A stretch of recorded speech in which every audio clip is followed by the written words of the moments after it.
Om Namo Bhagavate Vasudevaya. Om Namo Bhagavate Vasudevaya. Chapter 3, Karma Yoga. Text 1.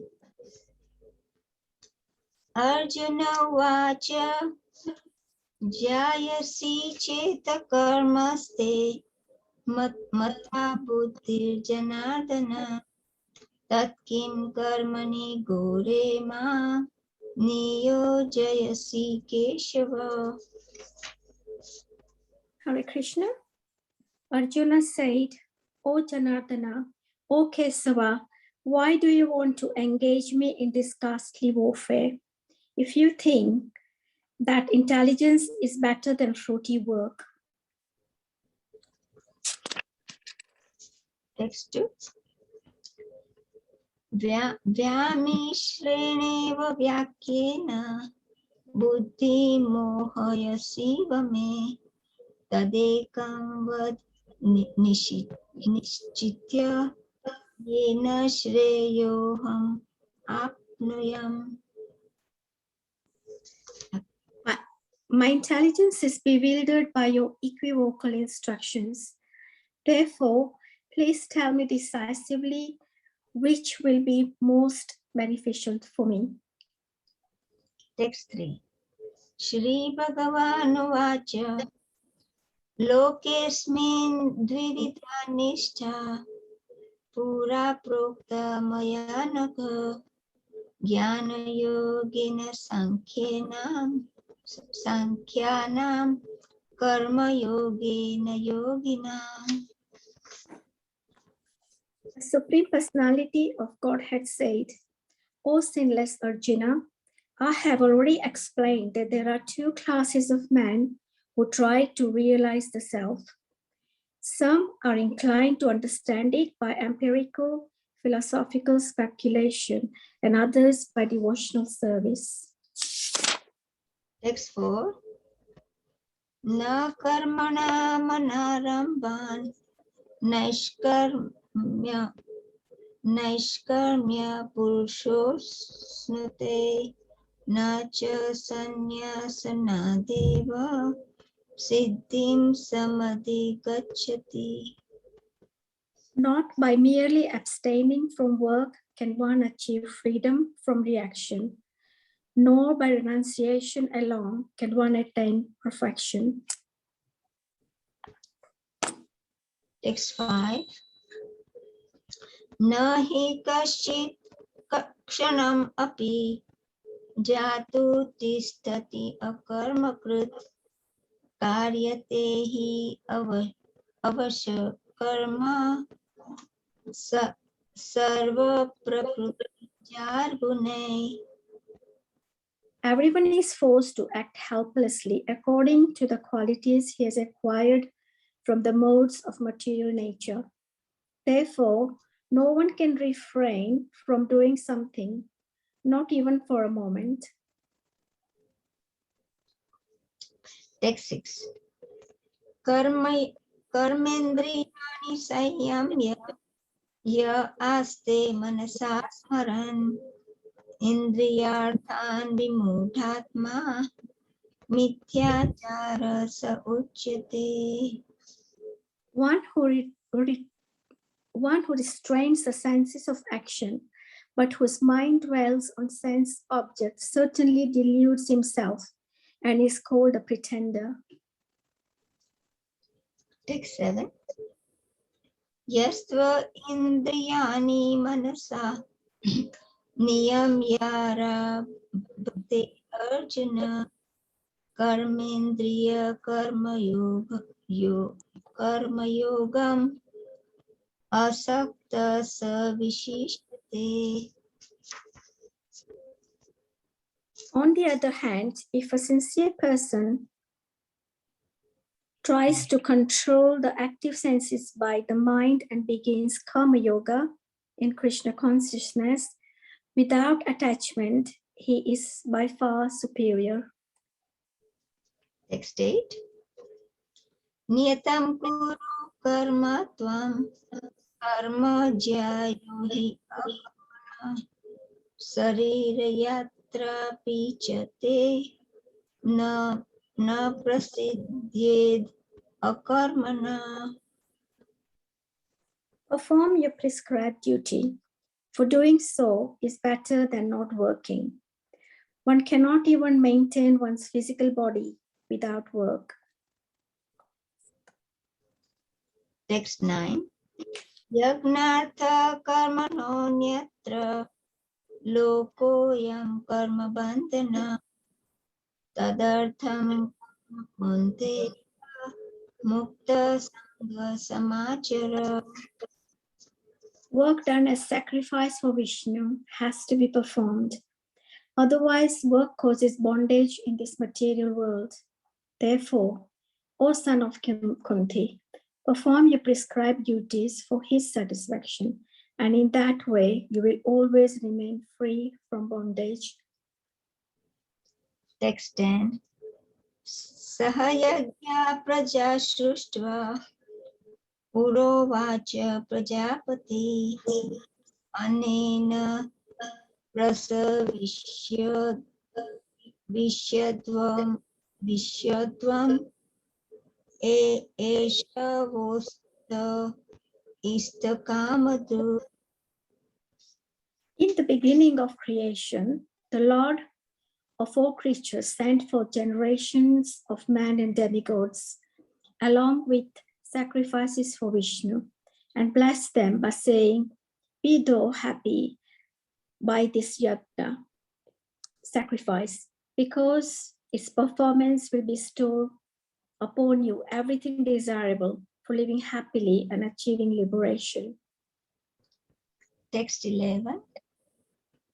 Devan bhavayatanena te deva bhavayantu parasparam bhavayanta shreya parama avapsyatha. The demigods, being pleased by sacrifices, will also please you. And thus, by cooperation between man and demigods, prosperity will reign for all. Text 12. Ishtan bhoganahi vo deva dasyante yagya bhavita te dattan apradayebhyo yo bhunkte stena evasa. In charge of various necessities of life, the demigods, being satisfied by the performance of the yajna, sacrifice, will supply all necessities to you. But he who enjoys such gifts without offering them to the demigods in return is certainly a thief. Text 13. Yagya sista shina santo mucyanti sarvakilvishai bhunjanti te tvadam papa ye pachanti atmakaranat. The devotees of the Lord are released from all kinds of sins because they eat food which is offered first for sacrifice. Others who prepare food for personal sense enjoyment verily eat only sin. Text 14. Annat bhavanti bhutani parjanya anna sambhava yagnat parjanyo yagna karma samudbhava. All living bodies subsist on food grains, which are produced from rains. Rains are produced by performance of yajna, sacrifice, and yajna is born of prescribed duties. Text 15. Karma brahmodbhavam vidhi brahmakshara samudbhavam tasmat sarvagatam brahma nityam yagni pratishthitam. Regulated activities are prescribed in Vedas. and the Vedas are directly manifested from the Supreme Personality of Godhead. Consequently, the all-pervading transcendence is eternally situated in acts of sacrifice. Text 16. Evam pravartitam chakram nano vartayati yaha vardaya agayur indriya ramo mogam partha sajivati. My dear Arjuna, one who does not follow a human life, the cycle of sacrifice thus established by the Vedas certainly leads a life full of sin. Living only for the satisfaction of the senses, such a person lives in vain. Text 17. Yastva atma rater eva syad atma truptascha manava atmani eva cha santustas tasya karyam na vidyate. But for one who takes pleasure in the self, whose human life is one of self-realization, and one who is satisfied in the self only, fully satiated, for him there is no duty. Text 18. Naiva tasya krutnartho na krute neha kashna na chasya sarvabhuteshu kaschid arthashraya.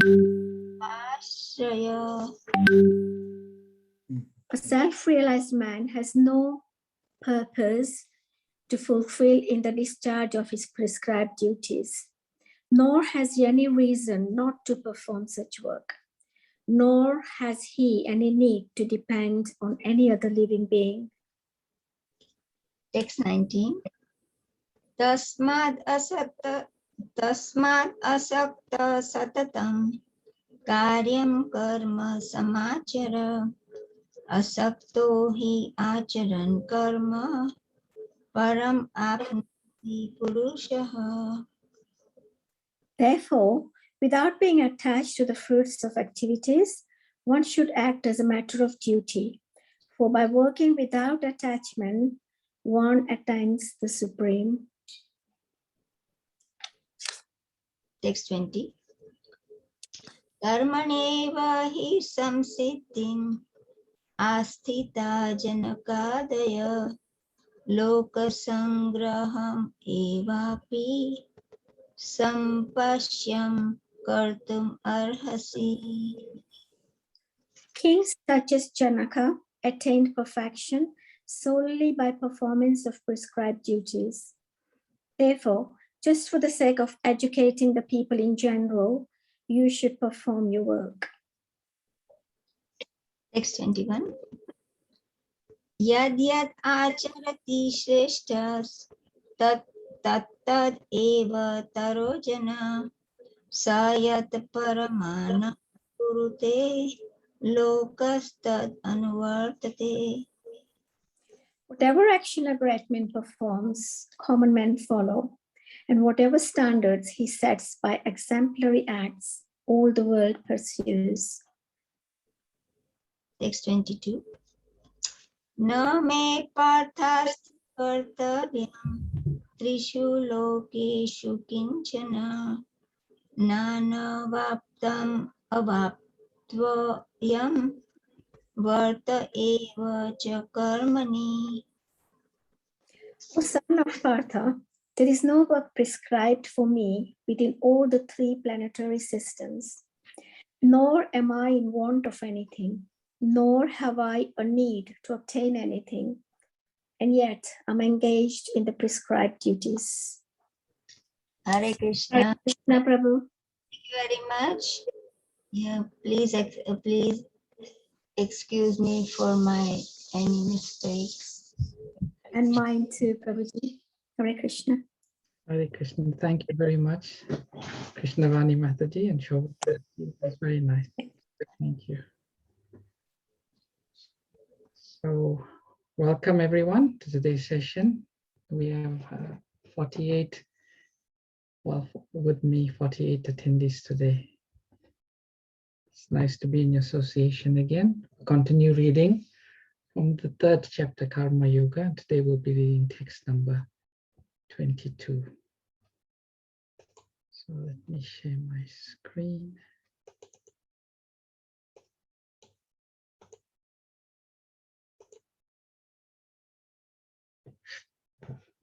So we'll begin by reciting the Mangala Charanam prayers. You can please join me also behind muted mics.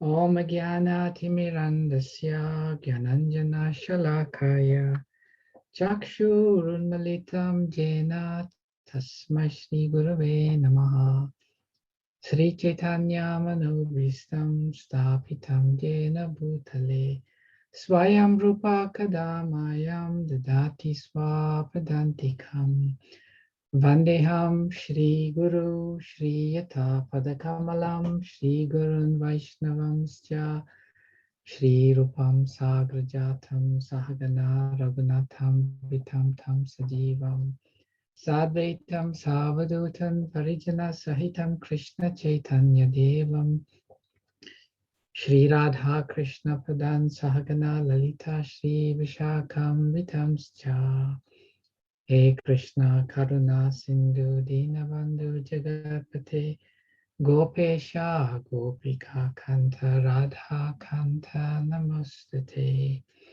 Tapta Kanchana Gourange Radhe Vrindavaneshwari Vrishabhanu Sutidevi Pranamami Hari Priye Vanchakalpa Tarubhyascha Kripa Sindhu Bevacha Patitanam Pavanebhyo Vaishnavebhyo Namo Namaha Jai Shri Krishna Chaitanya Prabhu Nityananda Shri Advaita Gadadhara Shrivashadi Gaura Bhakta Vrinda Hare Krishna Krishna Krishna Hare Hare Hare Rama Rama Rama Hare Hare Namo Vishnu Padaya Krishna Prishtaya Bhutale Srimate Bhakti Vedanta Swaminiti Namine Namaste Saraswati Deve Gauravani Pracharine Nirvishesha Shunyavadi Paschachari Shatarine Srila Prabhupada Ki Jai. So today's verse, Na me partasti kartavyam trishu lokeshu kinchana nanavaptam tam avaptavyam varta eva chakarmani. Word for word synonyms. Na, not. Me, mine. Partha, O son of Pritha. Asti, there is. Kartavyam, prescribed duty. Trishu, in the three. Lokeshu, planetary systems. Kinchana, any. Na, nothing. Anav, vaptam, wanted. Avaptavyam, to be gained. Varte, I am engaged. Eva, certainly. Cha, also. Karmani, in prescribed duty. Translation by Srila Prabhupada. Srila Prabhupada Ki Jai. O son of Pritha, there is no work prescribed for me within all the three planetary systems. Nor am I in want of anything. Nor have I a need to obtain anything. And yet I am engaged in prescribed duties. Purport. The Supreme Personality of Godhead is described in the Vedic literatures as follows. Tam Ishvaranam Paramam Maheshwaram Tadevatanam Paramam Chadevatam Patim patinam paramam parastad vidhamadevam puvanesham idyam natasya karyam karanam cha vidyate natat samascha vyadikascha drishyate parasya shakti vivideva suryate swabhavika jnana bala kriyacha. The Supreme Lord is the controller of all other controllers, and He is the greatest of all the diverse planetary leaders. Everyone is under His control. All entities are delegated with particular power only by the Supreme Lord. They are not supreme themselves. He is also worshipable by all demigods, and He is the Supreme Director of all directors. Therefore, He is transcendental to all kinds of material leaders and controllers, and is worshipable by all. There is no one greater than Him, and He is the supreme cause of all causes.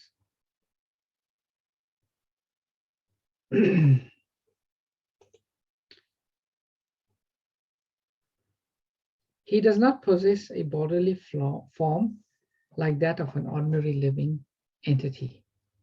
There is no difference between His body and His soul. He is absolute. All His senses are transcendental. Any one of His senses can perform the action of any other sense. Therefore, no one is greater than Him or equal to Him. His potencies are multifarious, and thus His deeds are automatically performed as a natural sequence. The Svetasvatara Upanishad 6, 7 to 8. Since everything is in full opulence in the personality of Godhead and is existing in full truth, there is no duty for the Supreme Personality of Godhead to perform. One who must receive the results of work has some designated duty, but one who has nothing to achieve within the three planetary systems certainly has no duty. And yet Lord Krishna is engaged on the battlefield of Kurukshetra as the leader of the Kshatriyas, because the Kshatriyas are duty bound to give protection to the distressed. Although he is above all the regulations of the revealed scriptures, he does not do anything that violates the revealed scriptures. So the Lord is talking in this chapter and these verses about the significance and importance of performing prescribed duties. The Lord is giving various reasons why one should perform prescribed duties. And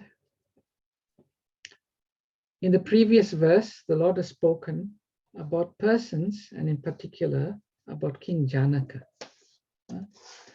who, due to his spiritual status and him having attained perfection, he had no need to perform prescribed duties, but he did so as an example, to set the example. In text number 21, the Lord has explained that the reason some elevated souls perform prescribed duties is because whatever action a great man performs, common men follow, and whatever standards he sets by exemplary acts, all the world pursues. So in this verse, the Lord is giving his own example. Having given the example of King Janaka, the Lord is now saying, even me, Arjuna, I do not have to perform any prescribed duties, but I am. So a few questions arise. So the first question from our study, and we're going to examine what are the reasons why Krishna has no duty to perform. But before we do that, let's ask ourselves some questions. So who has to perform prescribed duties and why? And you can think of this in our own context. Why do we have to perform prescribed duties? Can someone give me some reasons why we perform prescribed duties? Hare Krishna Prabhuji. Hare Krishna. I think it's so that it helps us to get into the next stage of knowing about Krishna. Uh-huh. So by performing prescribed duties, we get to know Krishna. Is that what you're saying? No, at least we can go to that stage of knowing Krishna. Okay, it takes us to the stage of knowing Krishna. All right, I think I understand what you're saying. That is a valid answer. Anyone else? Hare Why Krishna. do we perform? Dandavat pranam. Dandavat pranam. I think prescribed duties are prescribed in the Vedas. So the Vedas are the kind of the manual.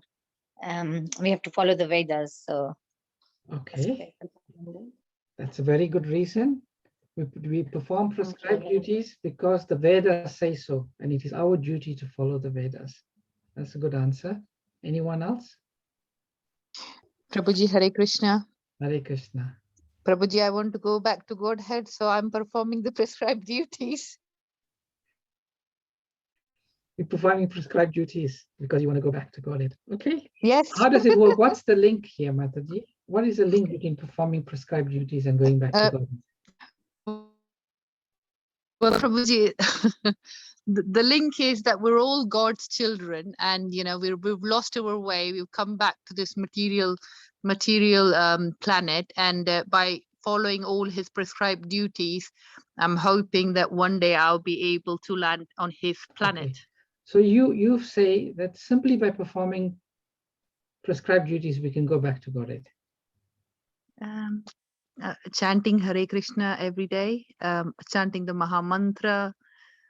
At least that's what my understanding is, Prabhuji. Okay, that's fine. I'm very naive still. I know that, Prabhuji. I'm 0.01%, but no. I'm hoping one day. All right. Okay, that's a nice. Thank Hare you. Krishna, Prabhuji. Hare Krishna, Jali Mataji. Is it because the Shastra says so? Because we're following this Krishna consciousness, and that's the first and foremost thing one should follow. Where's the guidance? Where's the instruction? The Shastras give us that instruction. Shastra says so. Okay, that's valid, similar to what Mataji said. Anyone else? Hare Hare Krishna. Krishna, Prabhuji. Hare Krishna, Neela Mataji. Prabhuji, I feel it is for our sanity. All of us need to do some work. So, yeah. Okay, so we don't have, everyone has to work, and Krishna gives one of those reasons. We all have to perform some work, and without performing work, we get up to mischief. The idol is the devil's workshop. Hare Krishna Mataji. Thank you, Neela Mataji. Can I? Hare Krishna, Prabhuji. Yes, go. Who was that? Is that Shaila Jama? Yes, Prabhu. Hare Krishna. So who has to perform the prescribed duties? Everyone. And why is to maintain the harmony and to run the society in a very coordinated manner, hand in hand for all the Varnashrama dharmas. And as the body with the soul cannot sit idle, so everybody has to perform something or the other. Even if a person wants to sit idle, that is also one of the karma. So instead of doing something or the other randomly, we are prescribed to do certain things, which are the prescribed duties. It is the journey that takes us towards the destination, and then again maintaining the society in the right manner. And why do we perform the prescribed duties? Is yes, it is prescribed so that we all start working, do the prescribed duties, get ourselves purified, do the duties in offerings to Krishna, karma yoga, and then jnana yoga, bhakti yoga. And then we realize, we learn out of those, do as a sacrifice that becomes a devotional service, loving devotional service. And then, go towards loving God and then go back to Godhead, which is our original constitution position. Thank you. You said many good points in what you've articulated. Thank you for it. Not sure what was relevant to this one. Here's Bhagavati Mataji. Well, I think who has to perform prescribed duties, especially Krishna consciousness person, who is really truly knows the holy scriptures, wishes to Krishna to benefit from there rather than themselves, means completely detached person. And the person never hankers for any personal gain or understand the material wealth. And why do we have to perform prescribed duties? Of course, we have to perform this, otherwise we won't have the sambandha and the relationship we excited to give pleasure to Krishna. Okay, thank you. Thank you very much. Hare Krishna, Prabhuji. Hare Krishna. It's reminding me of the class yesterday Shivram Maharaj gave on Varnashram. Yes. And I think this links into that. And he was saying that, I mean, following the Varnashram, doing our duties according to our Varnas and the ashram we are, that was the key thing Srila Prabhupada wanted to establish, which is essential for the society to function. That's what I recall from yesterday's class. Okay, good point. Good point. Thank you. Hare Krishna. Did you want to say something, Anta Masaji? Prabhuji. Okay, someone wants to. No, you go on. You go ahead. Okay, Hare Krishna, Prabhuji. I think there are prescribed duties, as it says in the Vedas. We should all do our prescribed duties like Brahmana, Kshatriya, Vaishya, Shudra, So Krishna was telling Arjuna that you should do your prescribed duty because you are Kshatriya.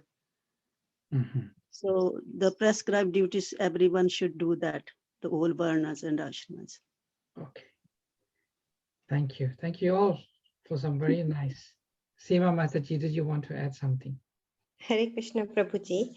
I think we have to do some duties because we are living in this world and we are in the mode of material. We have like mode of materials on it. And we can't do like, even if we are not doing anything, at least we have to do something to survive. Like we have to eat, we have to drink, and we have to go from here to there. So we can't live without doing anything. So that's why probably we need to do something, and we do work according to our material nature. So that's why we have to do some prescribed duties. Very good. Nicely said. Thank you, everyone, for your contribution. Hare Krishna, Prabhu. Just one point, please. Yes, Prabhu. Yeah, I think in the previous sloka it is mentioned that a self-realized person need not do the prescribed duties. Because, for example, if you look into like Karma Kanda, where I think Prabhuji discussed about rain, like we have 4 rain, like Sutra, Guru rain, demigod's rain, Pitru rain. So all these karmic activities you need not perform if you are self-realized and worship Krishna. So those who don't have this understanding of self-realization, they need to perform prescribed duties as per Vedas. Thank you. Yeah, you're taking us to a higher platform now of those who do not have to perform prescribed duties. When I used to preach to many people. Sorry, Nitai Mata, I cut you off. Did you want to say something? Yes, Prabhu. I was thinking to say, if you don't do it, like we have the tendency to loading over. So this impure propensity will never go from us if you do that. So with that, so that's the only way that we could really transcend. Okay, it's a good point you make too. So, when I meet many people, when I'm out in my outreach activities, and often I meet people who say they've read the Gita, the Bhagavad Gita. And I ask them the question, so what did you understand from the Bhagavad Gita? What do you feel is the main message of the Bhagavad Gita? And many of them reply, the Bhagavad Gita's message is we must do our duty, perform our prescribed duties. And by performing our prescribed duties, we attain moksha. How many of you will agree with this?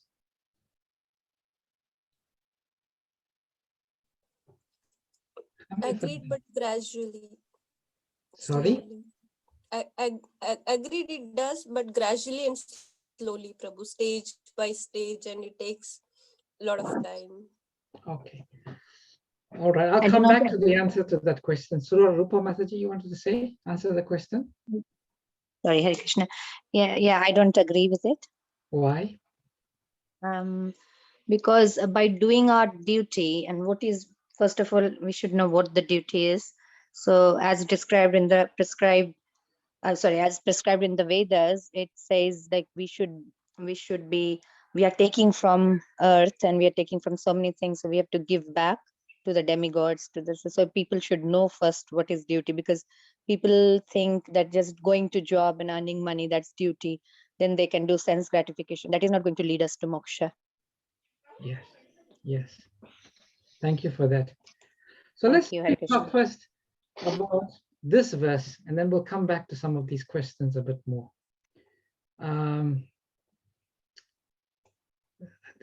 Yeah, this is a quotation. I'll come back to this. Let's not just talk about Krishna. Right? We spoke a lot about why we have to perform prescribed duties. Why does Krishna not have to perform any duty?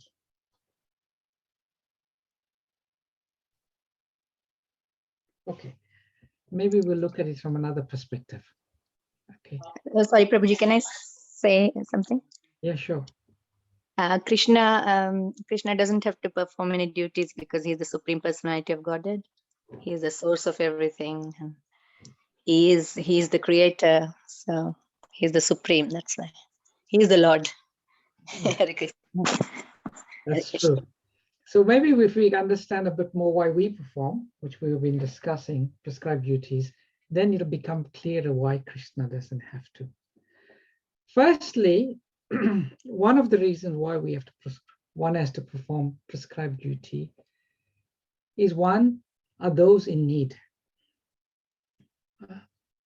Those in need, just like we are in need of food, we have to do our prescribed duties to get food. We are in need of shelter, we have to perform prescribed duties. So one of the reasons we perform prescribed duties is because we are in need. The second reason we have to perform prescribed duties, like some of the prescribed duties, is to give pinda to the forefathers, to offer sacrifice to the demigods. And this is for karma kanda. Is those who have obligations. The moment we are born, we have so many obligations. We have obligation to our parents, we have obligations to our forefathers, we have obligations to the demigods, we have obligations to the government, we have obligations to our family. We have so many obligations. Therefore, we have to do our prescribed duties. The third reason we have to perform prescribed duties is because of purification. I'll just share one quote with you and just give some insight into how purification takes place by performance of prescribed duties. And this is a quote from His Holiness Kadamba Kandan Swami. It is said that in Vedic culture, there is no such thing as looking at the human's right, but instead they look at the human's duty. This is very interesting because the Western approach to life is all about my rights. I have the right to be who I am. I have the right to live my own way. But in Vedic culture, it's not like that. In Vedic culture, it is all about dharma, religious principles. And in every situation, one is supposed to ask, what is my duty? What is our prescribed duty? Gradually, one has to learn to mold his life according to prescribed duty. Duty prescribed by the Supreme Personality of Godhead. And that is an important principle of the mode of goodness. So by performing duty, one develops a mode of sacrifice. the conditioned soul's nature is to want to control, want to enjoy without restriction, without boundaries, to have the freedom.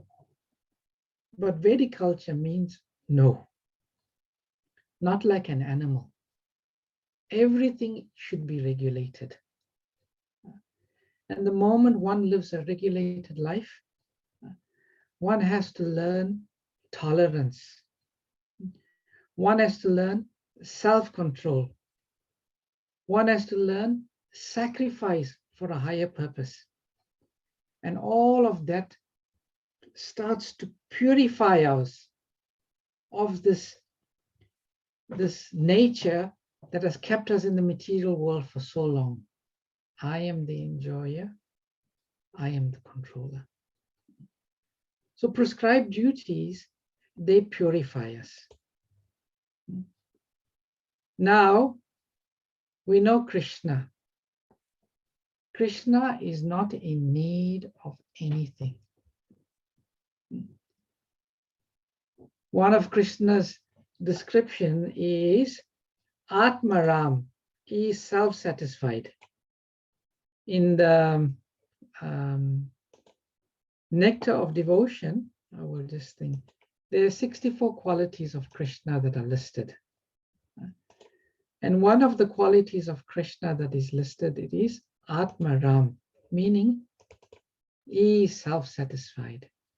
And there Srila Rupa Goswami writes, a person who is fully satisfied in himself, meaning he doesn't have to find any enjoyment, any pleasure, any satisfaction, anything outside himself. Simply within himself, he is completely and fully satisfied. That is called without any hankering. That means Krishna, he has no hankering because just within himself he is completely satisfied. And who is not agitated even in the presence of serious cause for distress is called self-satisfied. But this person who is self-satisfied, who is Krishna, even in the presence of the most serious cause for distress, displays no agitation.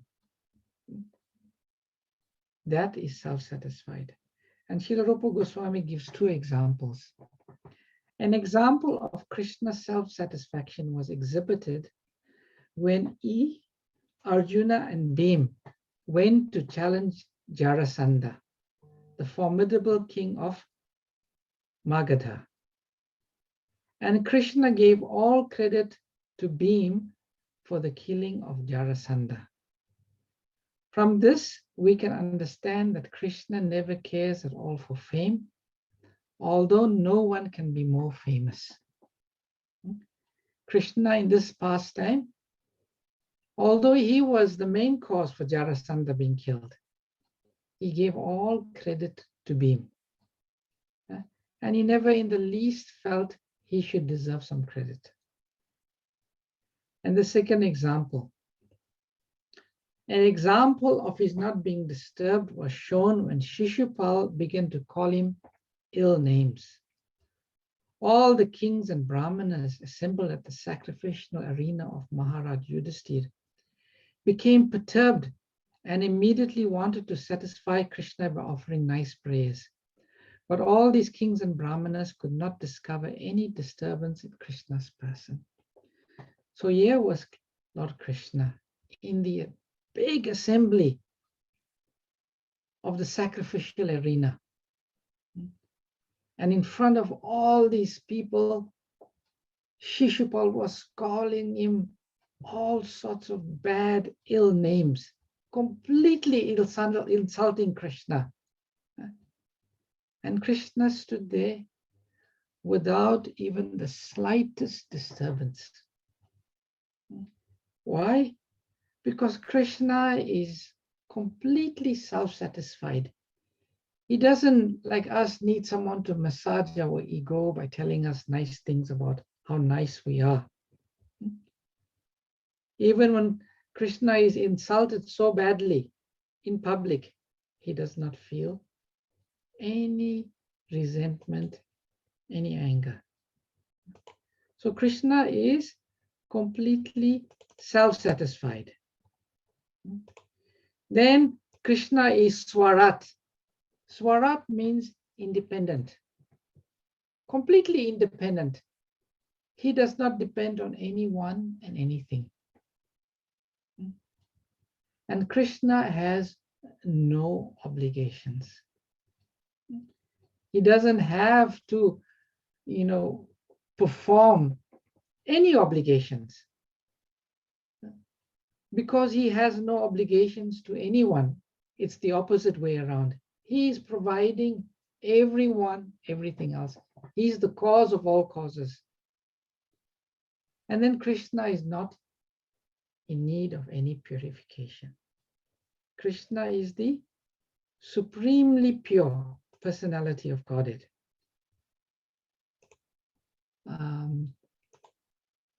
Okay, it's already 8:32. Okay, maybe I'll just finish with these last 2 points. So Krishna is completely self-satisfied.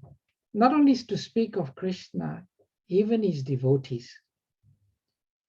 His devotees have no prescribed duties.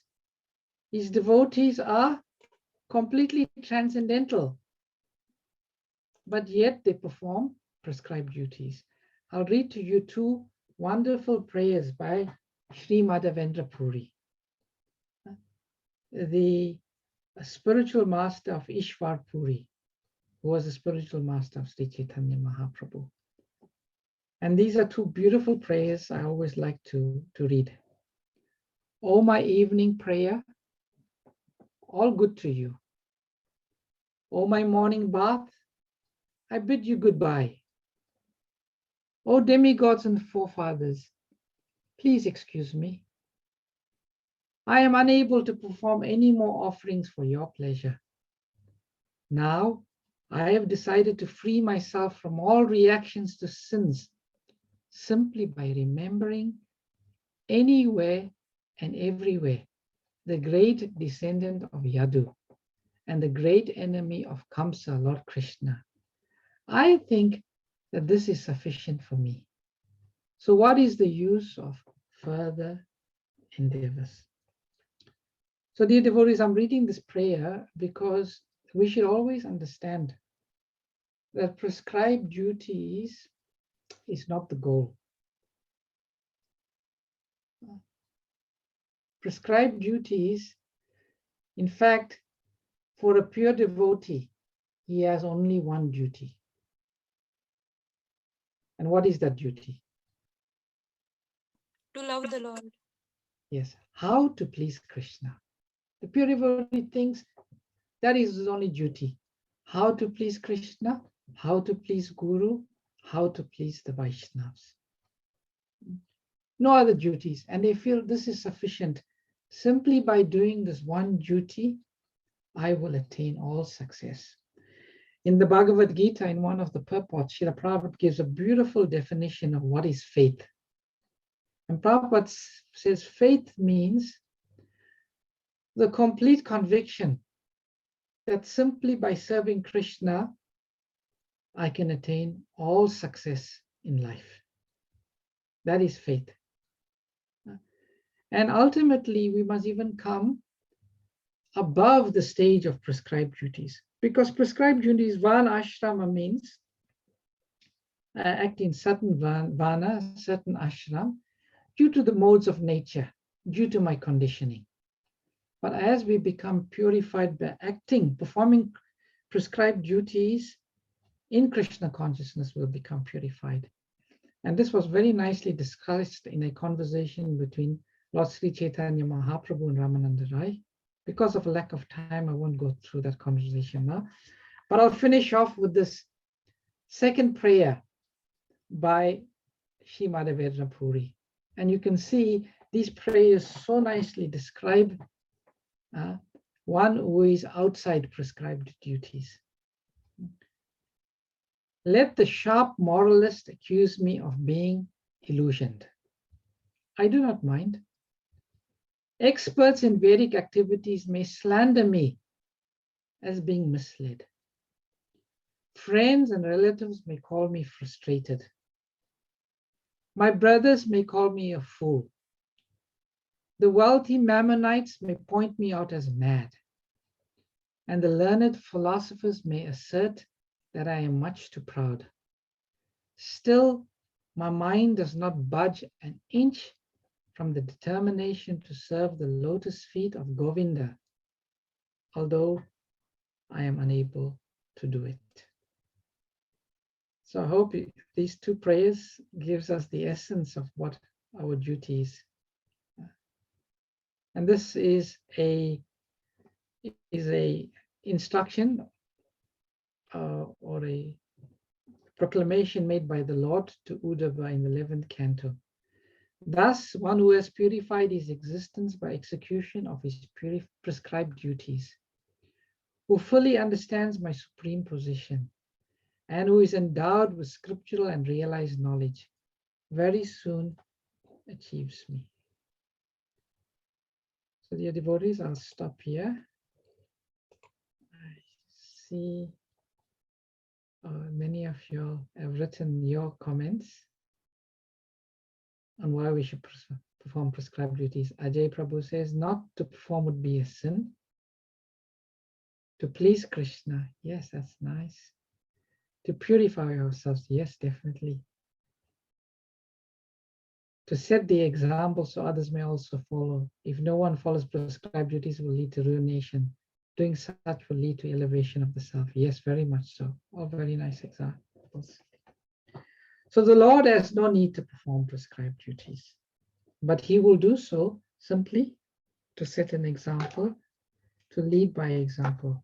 But no one should mistake, like in Dwaraka in the Krishna book, it gives a very elaborate description about how Krishna would get up very early in the morning, even before the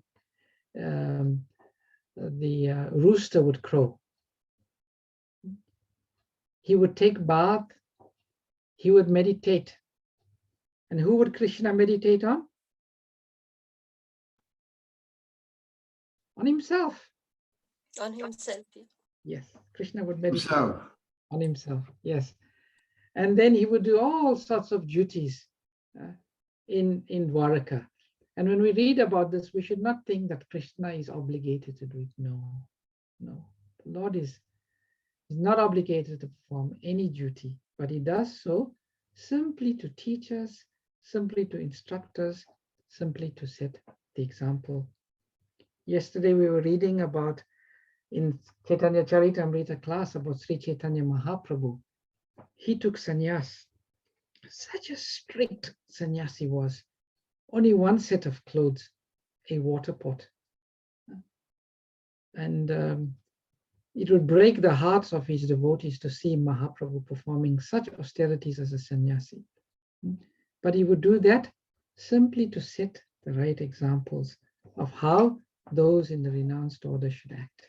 Sri Chaitanya Mahaprabhu had no need to do any of that, but he did it simply to teach and set the example. So I'll stop here. Any other questions, comments, corrections anyone has?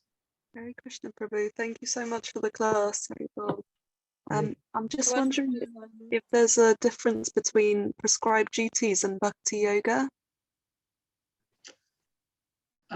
Yes, there is.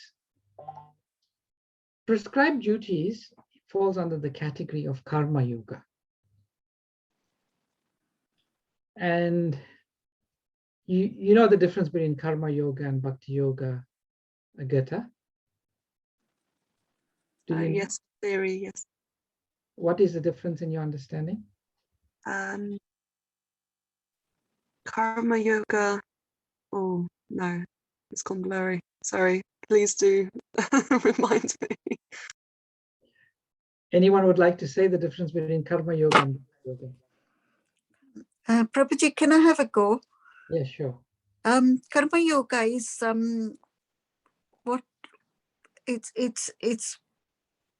the bad things you've done or maybe the good things you've done, and you're finishing off your karma, maybe from your previous life or something like that.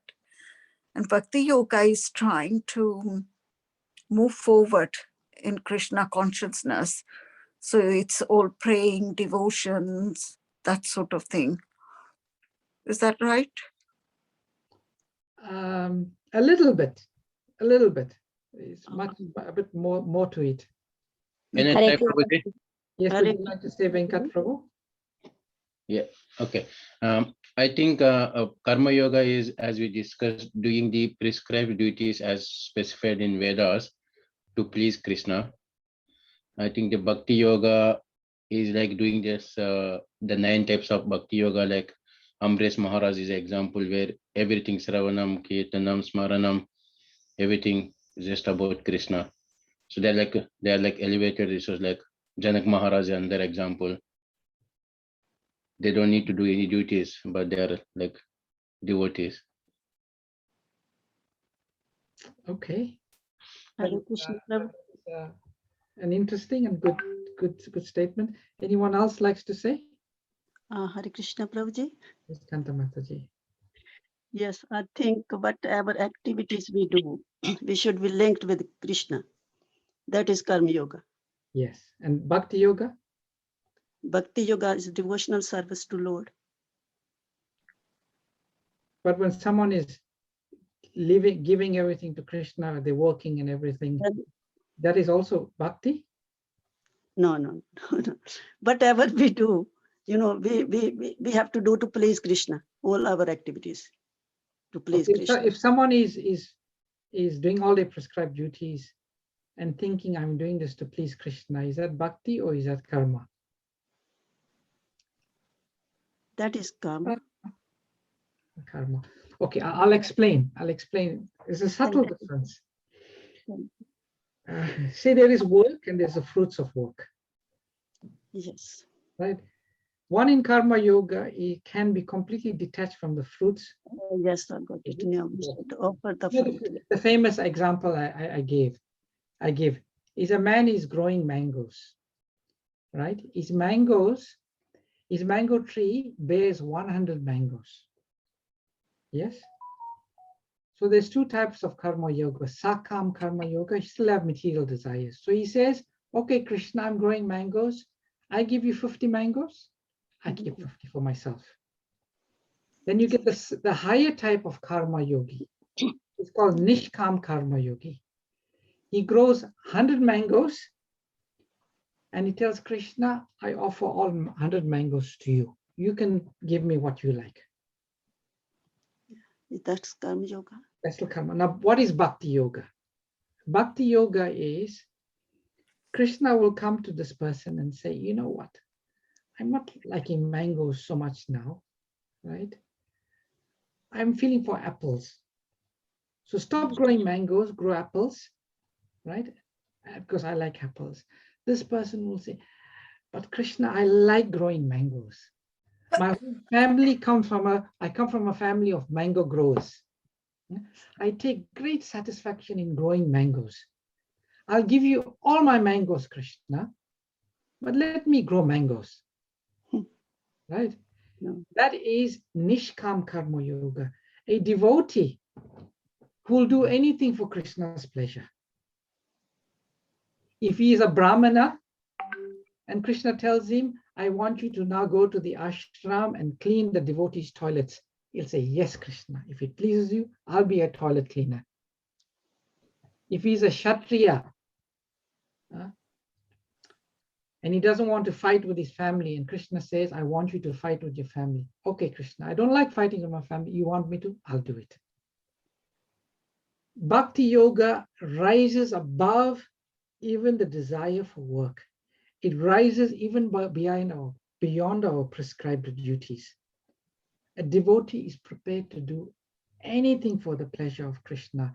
He's free from the desire for work and the fruits of work.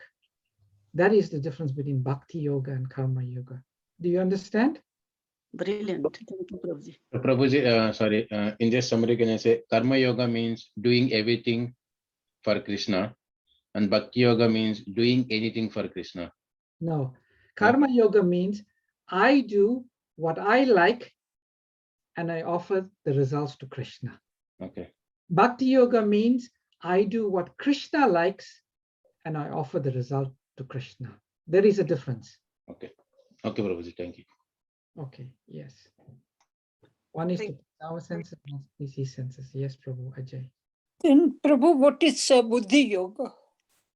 Buddhi Yoga, Krishna or Prabhupada translates in the Bhagavad Gita, using our, Buddhi means intelligence.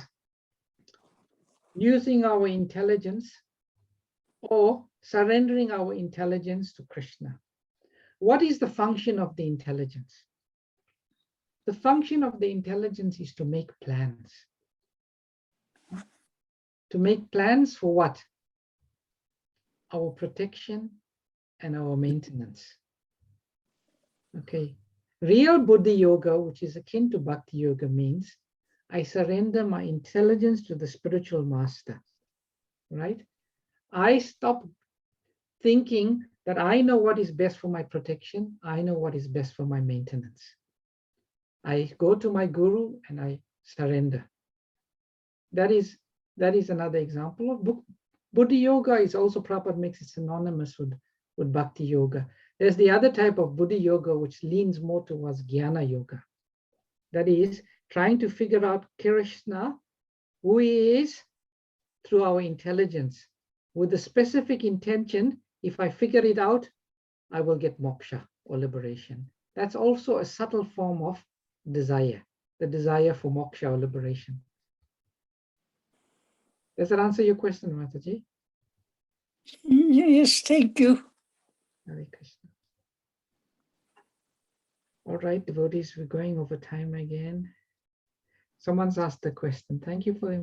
How will you know what Krishna likes in Bhakti Yoga? Who is the guide? Good question. There are three main guides: Guru, Sadhu, and Shastra. Sometimes in the Shastra, there may be some ambiguity. We may not really understand what the Shastra is saying, what Krishna is saying, what he likes. But the Guru will explicitly tell us what Krishna likes. The Vaishnavas, the great devotees of Krishna, they will tell us what Krishna, because they know. And Krishna, they're so much in touch with Krishna, Krishna tells them or reveals to them via the heart. That's how we know what Krishna likes.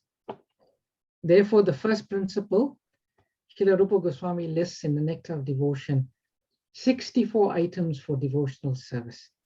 And he says the first three are prerequisites. The first one is Guru Pada Shraya. One should take shelter of the lotus feet of a bona fide spiritual master. Two is one should take initiation from him. And three is one should serve the spiritual master. Those are prerequisites in the 64 items listed in the Nectar of Devotion.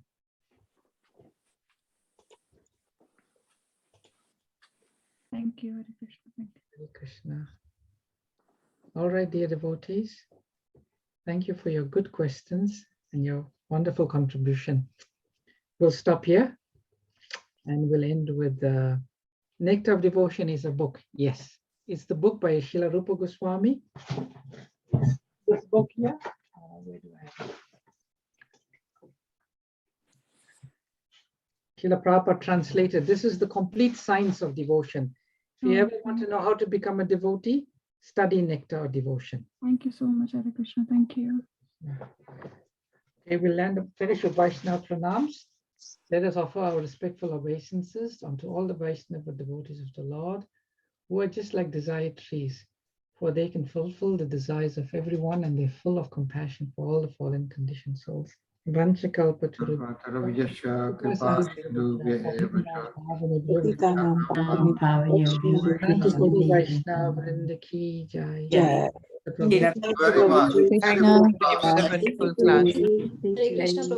Hare Krishna, Prabhuji. Thank you, everybody.